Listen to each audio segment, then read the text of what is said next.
Coming up on WFT's First at 5, a fight at Santa Fe High School almost turns deadly. The developments that have the local community on edge. We will bring you the latest update. Plus, with election season on the horizon, Alachua County officials discuss potential redistricting, their decision, and what it could mean for your vote. And the Marion County teen that claimed he was shot and abducted before officers caught him in a lie. The charges he now faces. First at 5 starts right now. First at 5. From the University of Florida's College of Journalism and Communications, you're watching WUFT News. More than 2 weeks after a Marion County 17-year-old was found at the center of a fake Amber Alert, the teen's been arrested, charged with faking his disappearance. Just before 3 this afternoon, the Marion County Sheriff's Office announced the arrest of Caden Spate.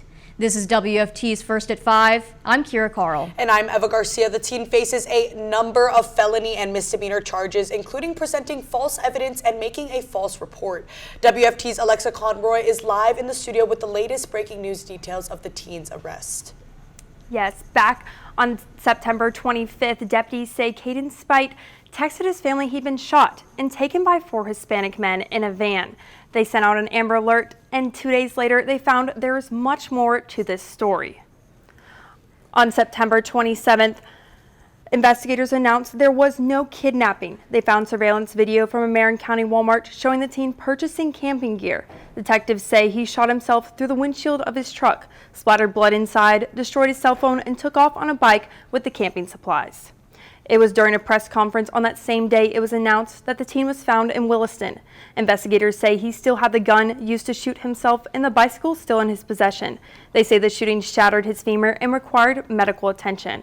The 17-year-old faces a number of charges, including presenting false evidence, shooting into conveyance, which simply means firing a gun inside a vehicle, making a false report of crime, and a possession of firearm by a minor. Deputies also found in ChatGPT searches that he looked up how to collect blood without pain and Mexican cartels. We are now looking when he'll be arraigned in front of a judge. Live in the newsroom, Alexa Conroy, WUFT News. The Alachua Police Department is investigating a stabbing at Santa Fe High School. Officers say it happened just before 12:30 this afternoon. Detectives say a fight broke out between several students, a knife was pulled out, and a student was stabbed. They say the student wasn't badly hurt and that the suspect was taken into custody. Investigators say there were no other threats to the school or any other student. Alachua County commissioners are considering redrawing the district map, impacting nearly 175,000 voters. With eyes on the 2026 election, WFT's Emily Drelick has been listening to the commissioners meeting throughout the day, anticipating what the results of the redistricting might mean for you.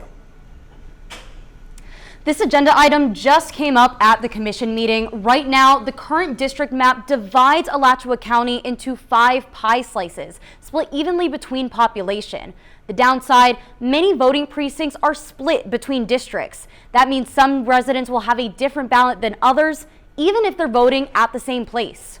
Split precincts led to county commissioners asking neighbors like you to help figure out a solution with the voting maps. The new maps in consideration include districts centered on Gainesville with larger rural districts. The renderings remove several split precincts.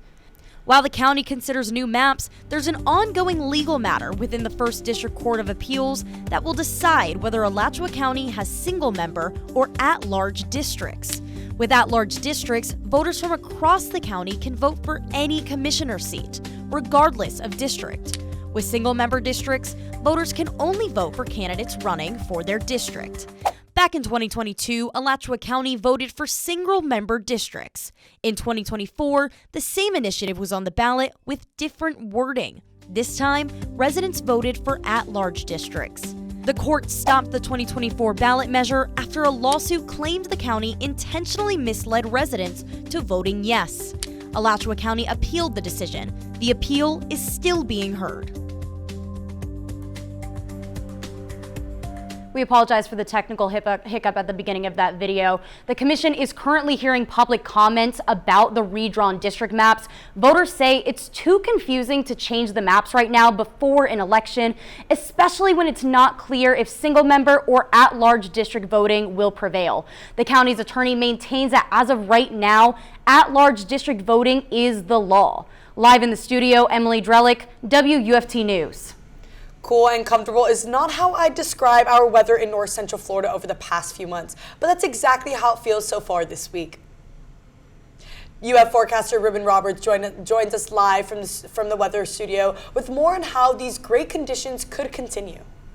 I mean, you're absolutely right. You can see it's only about 82, so it's definitely not hot outside. I mean, it definitely feels like more of a warm feel. I mean, we can see the humidity is only about 49. That's good news. But looking at the dew point, this is a little story that I will be touching on more later into the show. So the dew point is at about 60, which isn't uncomfortable, which isn't comfortable. It's kind of in that middle. 50s, very, drier air. It feels good outside. 70s when you start to get into that sticky, humid feel. Now, taking a look at the low temperature since midnight, that is another big story. It feels like fall weather. Fall weather is among us. Cool in the morning, warm in the evening and afternoon. I mean, you can see Gainesville 57, 55 for Lake City, but those along the coast, Palatka 63, 70 for St. Augustine, it's a little bit more warmer, but they don't get as hot as well. I mean, 70 was their low and they're at 78 for their right now. I mean, you can see right now the stories are 50s for the morning, 50s and 60s, and then 80s for the time when you get into the evening. But coming up, we'll talk more about a sunny week ahead. It is expected to stay cool and breezy. Homecoming weather looks good, and we'll be keeping an eye on the tropics.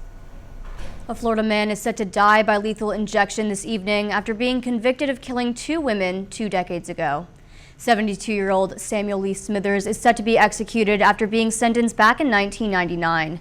Smithers was arrested for the murders of Christy Cohen and Denise Roach. This will be the 14th death sentence carried out in Florida this year, more than any other state in the nation. A Citrus County woman is waiting to be sentenced after pleading no contest to murdering her roommate.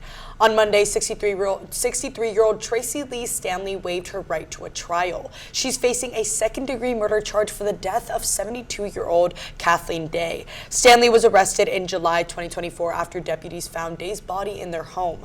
Stanley's sentencing hearing is scheduled for January 9th. Deputies in Alachua County are still working to solve a cold case murder more than 3 decades after her death. Betty Dolores Covington had been dead for several weeks when her body was discovered in a wooded area off Northwest 218th Avenue in 1990. She was last seen alive in Stark, reportedly getting into a pickup truck. If you have any information, reach out to ACSO or Alachua County Crime Stoppers. Renovation on Gainesville City Hall Plaza is officially underway. The plaza has been a central spot for community gatherings for years, but leaders say its current layout makes that difficult. Barricades and construction zones are already up in the surrounding area. Leaders say they want to create a more welcoming and urban-friendly area, largely by removing the ponds that occupy much of the plaza. Well, if you look at the spot behind us, it's not very friendly for people to gather in. Like, it's a weird space. I've been to a lot of events where there's been speakers and nobody can really kind of line up around them. It's just an awkward spot to be. The redesign will remove the ponds and is expected to accommodate some 2,400 people in the plaza. It also adds more green spaces, seating, and landscaping.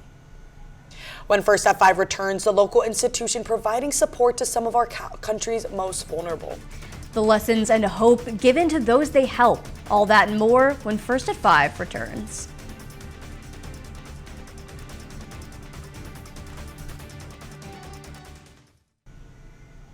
We're following breaking news out of Columbia County, where minutes ago, a judge ordered Republican Representative Corey Mills to stay away from his former girlfriend.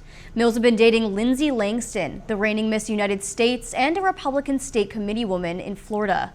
But she broke off the relationship in February. She filed for the restraining order when she says Mills began threatening to share nude photos and videos and allegedly threatened her future boyfriends. The protection order is in effect until January 1st, but may be extended. The opening of a home for women is giving single mothers hope. I spoke with the executive director on what the home's mission is and the inspiration behind it. Cindy Hooker was a single mother with her 2-year-old daughter. I think being a mom is the hardest job you will ever have under any conditions. She remembers long nights and weird looks when she used her food stamps. And the way people look at you when you're at the checkout line at the grocery store and the way people treated you was terrible. Now, she's the executive director of Gianna's Place, a home for women with unexpected pregnancies to continue receiving an education. To be a part of a mission that is bigger than yourself is just so rewarding. According to the Center for American Progress, single mothers face greater economic insecurity than single fathers or married parents. But single mothers aren't the only people facing economic uncertainty. Women as a whole face gender and economic inequalities comparatively to men. I'm outside the University of Florida's Bryan Hall, where economist Amanda Fallon is going to talk to us a little bit more about what those inequalities look like. If you think about the messages that women may get or the messages that men get, that's certainly going to have an impact on the choices that we make. It's not the only reason. She says the system isn't set up to bear the burden of childcare equally between women and men. On almost all of the indicators, it's more difficult for single mothers than it is for mothers living in a cohabiting house. Hooker wants women to know they don't have to choose between their baby and an education. I want them to know that it's possible, that they can accomplish, and that they're doing the best thing for them and their baby. If you have an unplanned pregnancy and need help from Gianna's Place, you can reach out to them at 352-810-0954. Right now, we are looking at our game day forecast. Good news, Gator fans. It looks like a clear sunny day for us on Saturday, but I'll have more for you about what you can expect from the game day parade, and what we should look like for the rest of this week next. Well, I know I'll be out there bright and early for the homecoming parade. I'm actually one of the anchors of this year's parade, which I am just so excited for. Ciara, that's awesome. Reuben, tell us if this awesome weather is going to continue for the parade. I mean, good news for Gator fans. It looks like the parade will also be bright and sunny. Hey, you may even catch me out there, as I will be one of the weather anchors out there as well. But let's take a look on campus. What is going on for those on campus right now? It's about 82 outside, so it feels a little bit warm. It's not too hot. I mean, the humidity is only 49. So that's not uncomfortable. But once you start to hit this dew point, which I will go into a little bit more later into this show about what it means, we're getting into that uncomfortable versus comfortable state. It's kind of in the middle, but you can take a look. This is a big story right now. The low temperature since midnight, it feels like fall weather. I mean, it's cool in the morning and then it's warm in the evening and afternoon. Doesn't get too hot. Now, let's take a look at what's going on inland. Inland, it looks like it's in the 50s, the mid 50s, but once you start to reach the coast, you're starting to see it gets a little bit warmer, but the temperature doesn't really change as much as you would think. Now, the low temperatures for tomorrow, this is pretty reflective of what you've seen today. I mean, Gainesville 61, about a 3 degrees difference, 59 for Brunston, still in the 50s. So some of them are still in the 50s, and those along the coast are definitely going to be a little bit more warmer. Now, as I said, I would touch on the dew point. 50. It is drier air. It feels amazing outside. I mean, it feels not uncomfortable at all. Once you start to get to 60 like Gainesville and Stark, Florida, then you're starting to creep a little bit more into those warm humid type of feel. And then once you're on that coast, 67 for Palaca, it starts to feel uncomfortable. It starts to feel very sticky and humid. But let's take a look at our day planner. Mostly clear. That is a really big story for this week. Mostly clear. That is what you're going to be seeing a lot. Not too cloudy, and the temperature is not outrageous. I mean, you're seeing 75 going into the 60s. Quickly touching on the Atlantic Basin, I just want to put in perspective how far away Lorenzo is. I mean, Lorenzo, tropical storm, right now is 2,400 miles away, and let's see where the path is. Where is Lorenzo going? It looks like it's going north until Wednesday. It starts to head east. What I mean is not a threat to north central Florida at all. Look at this distance. It is not a threat, at least over the next 5 days. But this is our homecoming parade forecast. As I said, there is a big story going on this week. Clear skies, and clear skies. I mean, the only thing changing really is the temperature from the 60s all the way up into the 80s. Not a bad idea to bring a coat. Now, as we get into our game day forecast, it's doing the opposite. It's going to start hot and then it's going to cool down. So once again, clear skies is what we expect for our game day as well. Taking a look at our 7-day outlook, as I said, the story is clear skies pretty much going into Sunday. There's a slight chance of showers on Sunday, but once again, from today until next Tuesday, looks pretty clear. The only difference is the temperature truly. Now, you may be seeing some days where it's going to be a little bit more cooler, a little bit more chillier, a little bit even more breezier, where you're closer to those 50s as your lows and 60s as your lows as well. But as you get throughout the week, you're going to see it's going to pick up a little bit more in temperature as we start to get towards that Sunday going into the next week. But mostly it is a good week for homecoming. Marion County is honoring the late conservative activist Charlie Kirk at Ocala Marion County Veterans Memorial Park in less than 30 minutes. This comes just 1 week after city and county's officials proclaimed October 14th in honor of Kirk, who was fatally shot while speaking at a university last month. The event will run from 5:30 to 8:30 and will feature a keynote speech from Florida gubernatorial candidate Paul Renner. The memorial was organized by local conservative groups, including Conservative Watch USA, Marion County GOP, and Marion County Young Republicans. Ocala Main Street recently welcomed students from the Florida Center for the Blind's Transition Program for a special accessibility day across Ocala. It's part of the White Canes Awareness Month, which celebrates the achievements of the visually impaired. OMS works to create a thriving, unique, and livable downtown. This special day showcased the city through the lens of accessibility and inclusion. Students participated in activities including career exploration at the Riley Arts Center, lunch at Midtown Station, and mobility training at Tuscaloosa Park. Marion County parents, if you want to ask questions or share your opinion on the future of education in the county, Interim Superintendent Dr. Danielle Brewer will host a town hall this Thursday, October 16th in Osceola Middle School. This is the first of 4 town hall gatherings that will be held this semester.